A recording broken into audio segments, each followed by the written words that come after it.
नमस्ते विद्यार्थी मित्रों, कैसे हैं आप? आशा करता हूं कि आप सभी मजे में ही होंगे। विद्यार्थी मित्रों, आज के इस वीडियो में हम कक्षा 8 के विज्ञान विषय के चौथे अध्याय पदार्थ, धातु और अधातु के विषय में जानकारी प्राप्त करेंगे।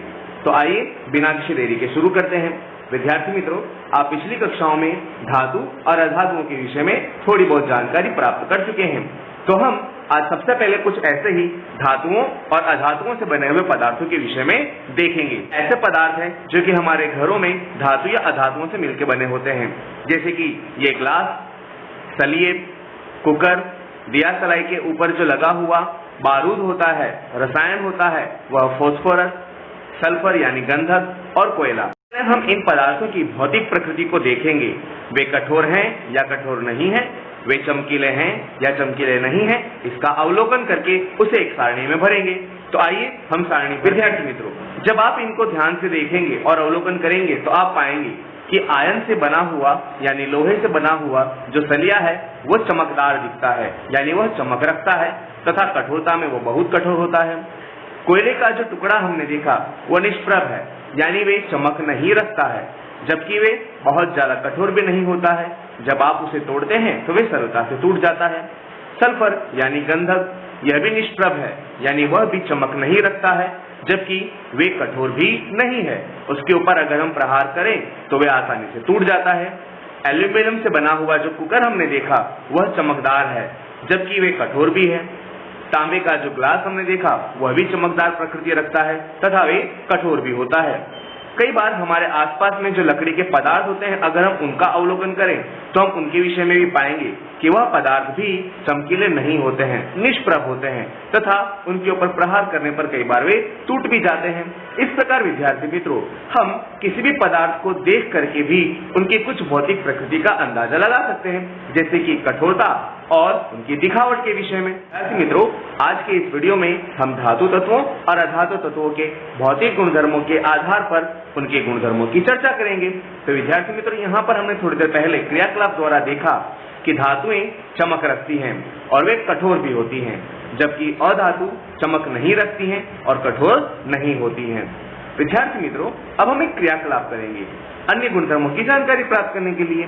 इसके लिए हमें करना क्या है, तो हमें लोहे की कील, कोयले के टुकड़े, एल्यूमिनियम का तार, पेंसिल की लेड, इन सभी को बारी बारी से हथौड़ी की सहायता से पीटना है और पीट करके उनका क्या हाल होता है उसका अवलोकन करना है। जब हम इस क्रियाकलाप को करेंगे तो हमें जो अवलोकन मिलता है उसे हम एक सारणी में नोट करेंगे। तो आइए हम सारणी देखते हैं। विद्यार्थी मित्रों, आप इस सारणी में ध्यान से देखेंगे तो आपको पता चलेगा कि जब आप लोहे की कील को पीटते हैं तो पीटने पर वह चपटी हो जाती है। हाँ, कई बार आपको ज्यादा ताकत लगा करके पीटना पड़ सकता है, लेकिन विद्यार्थी मित्रों, यह सभी क्रियाकलाप आप अपने शिक्षक मित्र की सहायता से या तो अपने वाली की सहायता से उनकी नजर के सामने करें ताकि आपको चोट ना लगे। जब आप कोयले के टुकड़े को हथौड़ी की सहायता से पीटते हैं तो वह टुकड़े टुकड़े हो जाता है, वे चूर चूर हो जाता है, उसे चपटा करके कुछ भी बनाया नहीं जा सकता।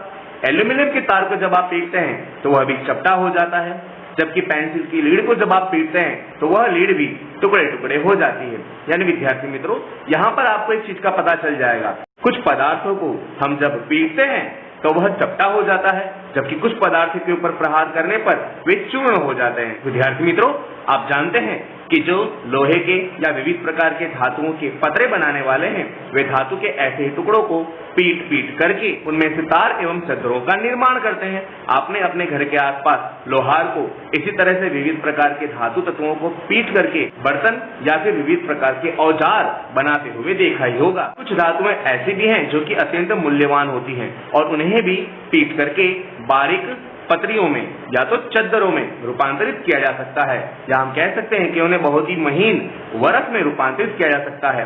जैसे कि चांदी को जब हम पीटते हैं तब उससे चांदी की वरख बनाई जा सकती है और इस चांदी की वरख का इस्तेमाल विविध प्रकार के मिष्ठानों की सजावट में किया जाता है। उसी प्रकार सोने को भी पीट करके उसकी वरक यानी बारीक पतरी बनाई जा सकती है और इसका उपयोग भी विविध प्रकार के मिष्ठानों की सजावट में या कई बार मूर्तियों की सजावट में भी किया जाता है। जब हम कभी बाजार से कुछ खाने पीने की चीजें लेकर आते हैं तब दुकानदार उसे हमें एल्यूमिनियम के बने हुए ऐसे ही वरक में या तो एल्यूमिनियम के बने हुए डब्बों में पैक करके देता है। यानी विद्यार्थी मित्रों, धातु तत्वों में इस प्रकार के पीट करके पतरे या चद्दर या वरक बनाने की क्षमता होती है।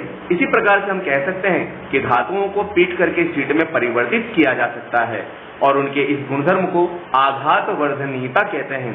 यानी धातुएं आघात वर्धनीयता का गुणधर्म रखती हैं, जबकि अधातुओं को पीट करके शीट में परिवर्तित नहीं किया जा सकता, यानी वे आघात वर्धनीयता का गुणधर्म नहीं रखती हैं। आपने आपके रसोई घर के अंदर विविध प्रकार के बर्तनों के ऊपर प्लास्टिक तथा लकड़ी के बने हुए हत्थे देखे होंगे। क्या आप जानते हैं ये हत्थे क्यों लगाए जाते हैं? विद्यार्थी मित्रों, धातु तत्व उष्मा के अच्छे चालक होते हैं, यानी वे धातुओं के चालक होते हैं। जब हम उन्हें गर्म करने के लिए गैस पर रखते हैं तब वे उसमें से गर्मी को ग्रहण करते हैं और गर्म हो जाते हैं। अगर यह हत्थे न लगाए जाएं, क्योंकि ये हत्थे लकड़ी या प्लास्टिक के बने होते हैं और वे उष्मा के कुचालक होते हैं, तभी हम उन धातु से बने हुए बर्तनों को पकड़ सकते हैं, वरना क्या होगा?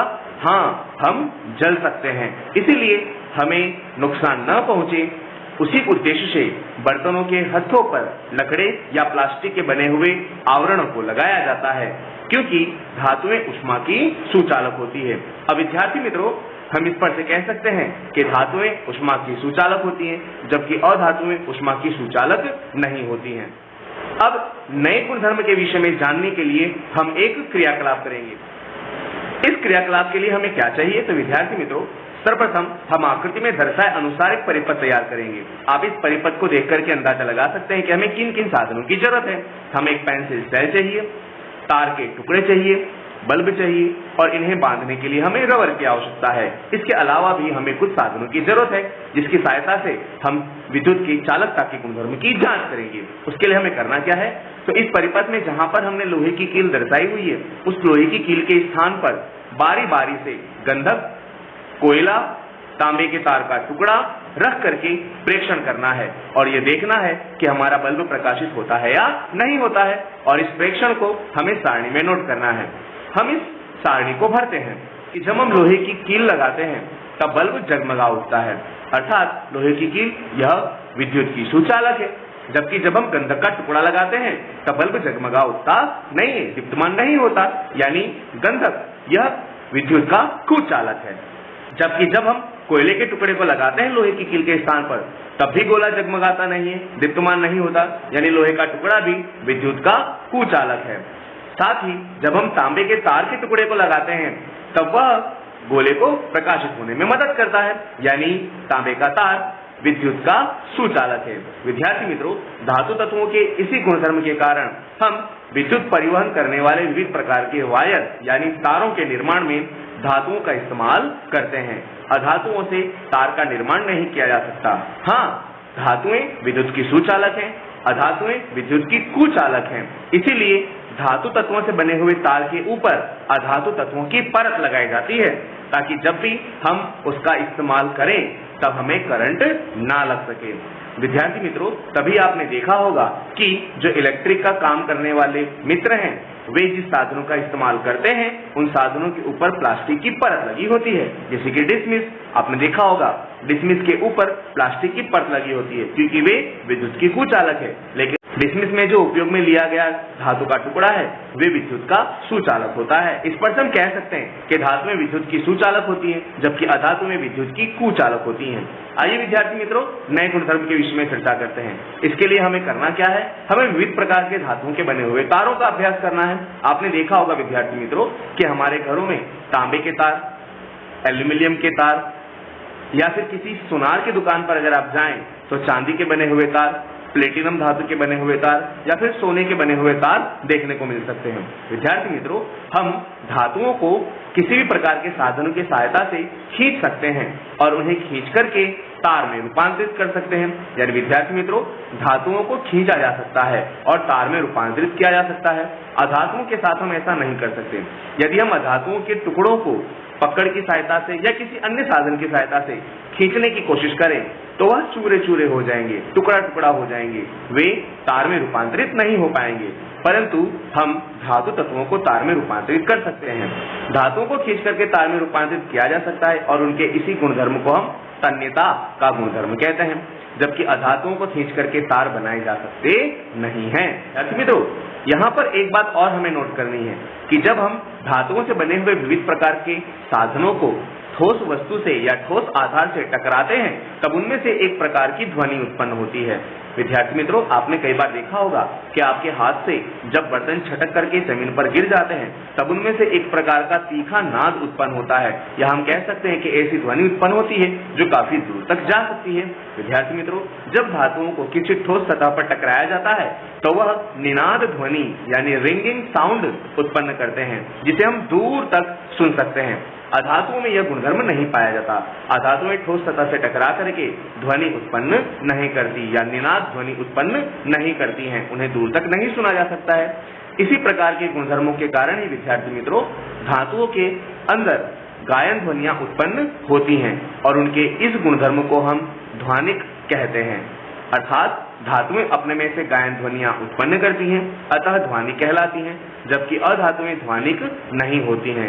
इनके इसी गुणधर्म का उपयोग करके हम विविध प्रकार के साधनों को बनाते हैं जिनका उपयोग संगीत के लिए किया जाता है, जैसे कि मंदिर में उपयोग में ली जाने वाली घंटी, आपकी पाठशाला में या बड़े मंदिरों में उपयोग में लिए जाने वाले घंट, जिससे उत्पन्न होने वाला जो साउंड है, जो ध्वनि है, वे हमें अंतिम रूम में बैठे हों तो भी सुनाई देती है। साथ ही घुंघरू, विविध प्रकार के मंजीरे, गिटार और सितार में भी धातु के बने हुए तार का इस्तेमाल किया जाता है, क्योंकि इनके टकराने पर ही मधुर ध्वनियां उत्पन्न होती हैं। अर्थात विद्यार्थी मित्रों, अब हम कह सकते हैं कि धातुएं कठोरता, चमकीले, आघातवर्धित, तन्य, ध्वनिक और ऊष्मा तथा विद्युत की सुचालक होती हैं, जैसे कि आयरन, कॉपर, एल्यूमिनियम, कैल्शियम और मैग्नीशियम। जबकि अधातुएं नर्म होती हैं, दिखने में मलिन होती हैं अर्थात चमक नहीं रखती हैं, चोट पड़ने पर वे चूरा हो जाती हैं, ध्वनिक नहीं होती हैं और ऊष्मा तथा विद्युत की कुचालक होती हैं, जैसे कि सल्फर, कार्बन, ऑक्सीजन, फास्फोरस आदि। तो विद्यार्थी मित्रों, हम धातु और अधातुओं के बीच अंतर की चर्चा कर लेते हैं। सबसे पहले धातु तत्व और फिर अधातु तत्व। तो विद्यार्थी मित्रों, धातुएं कठोर होती हैं, परंतु कुछ धातुएं जैसे कि सोडियम और पोटेशियम को चाकू से काटा जा सकता है, और पारा तथा गैलियम जैसी धातुएं प्रवाही स्वरूप में होती हैं।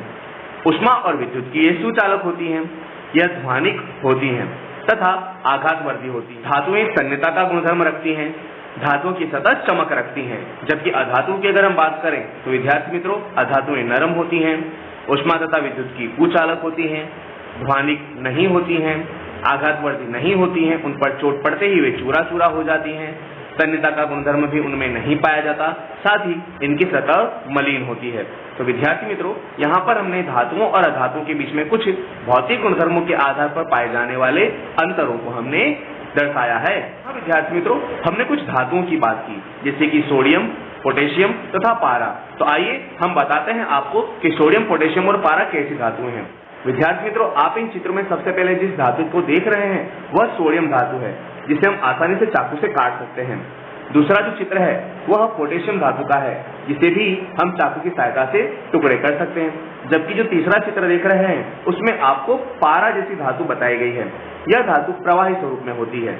विद्यार्थी मित्रों, आशा करता हूं कि आज के इस वीडियो की सहायता से आप धातु तत्वों के विषय में और अधातु तत्वों के विषय में भौतिक गुणधर्मों का अभ्यास कर चुके होंगे। आपने धातु तत्वों और अधातु तत्वों के भौतिक गुणधर्मों में पाए जाने वाले अंतरों को भी नोट किया होगा। विद्यार्थी मित्रों, धातुओं और अधातुओं के रासायनिक गुणधर्मों के विषय में हम अगले वीडियो में चर्चा करेंगे। अगली वीडियो देखने के लिए हमारे चैनल को सब्सक्राइब करें। इस वीडियो को अपने अन्य मित्रों को भी शेयर करें ताकि वे भी इस वीडियो को देख करके ज्ञान प्राप्त कर सकें।